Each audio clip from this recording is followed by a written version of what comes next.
This is fundamentally where big and small companies make a really big mistake. And if you're kind of going, well, where's my profit gone? This is the one for you. This is going to make the difference. You've got to be a bit brave with it because your rates might go up. But when you understand why and you can justify it, it's easy to do it and it's easy to understand why. Right, we're going to go through a system of how to calculate. This is the cost to you of either you working on site or of your team working on site. So it's really important. So if you then calculate these costs per an hour, you then put your profit and overheads on top of that. So your markup, 20, 30%, whatever it is. We're going to start. I want you to grab an A4 bit of paper or print off the workbook below. Take a pen and split it down the centre. So you've got two halves, you've got a left and a right. And on the top of the left-hand side, I want you to write time, and on the top of the right hand side I want you to write cost. On the left hand side now we're going to concentrate on time. So there's 52 weeks in the year, so write down 52, that's the total weeks in the year.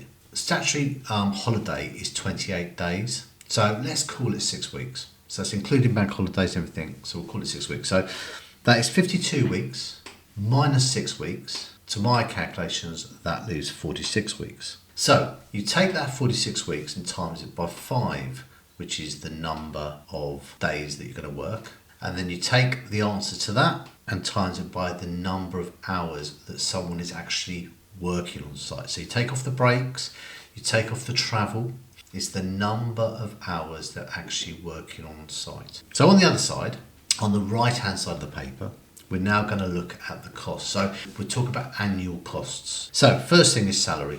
So what are you paying them a year? Second thing is you've got to make an allowance for employer's liability insurance, so per person.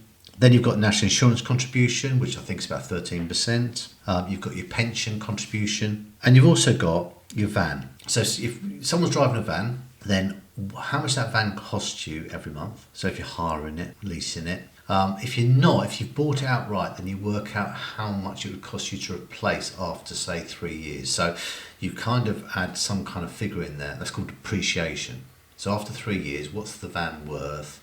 And if you sold it and then replaced it with a brand new van, what would be the extra cost? Fuel for the van, servicing for the van, insurance for the van. So the other thing you need to think about is, on average, what do you spend on tools a year? And then split it between how many employees you have. Do you give a bonus? If you do, you need to add that in as well.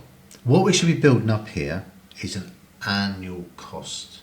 So then what you do is you go and look at the number of hours you've got and the total cost. And you take the total cost, divide it by the number of hours, and that will give you an hourly rate for you or your guys. Obviously you have to do it differently for different people.